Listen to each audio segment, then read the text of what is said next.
It's been 10 days since the terrorist group targeted the Jewish community and invaded Israel, killing and injuring thousands of people. The conflict in the region, though, dates back decades. Yeah, WATE's 6 on Your Side reporter Molly O'Brien spoke with a rabbi and the son of a Palestinian refugee on what they hope for the future. That attack in Israel is a personal one for the Jewish community. Every Jew, wherever they are, whether it's in America, Australia, or in the Far East, or wherever they are, we were attacked.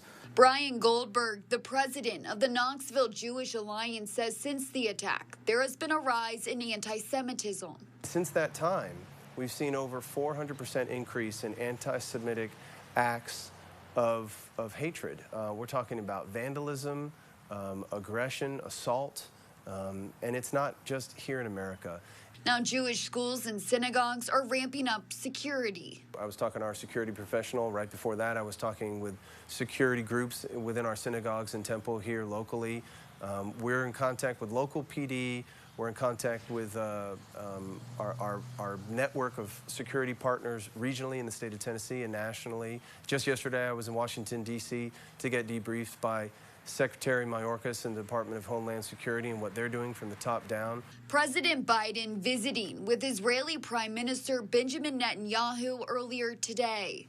The rest of the world, the Western civilization, when they saw what happened, they stood up to the plate, and the condemnation and the support that Israel received. Following the meeting, President Biden giving a speech. Part of that speech reminding Americans that not all Palestinians are part of Hamas.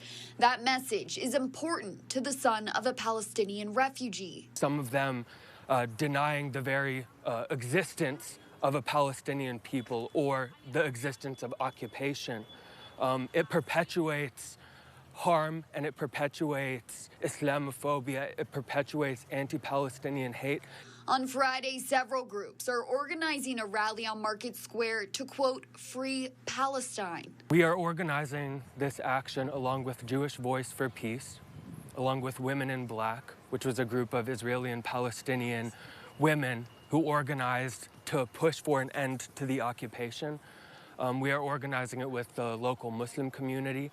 And with countless Palestinian refugees. Though leaders believe this war will be long, Goldberg hopes in the end, peace will win.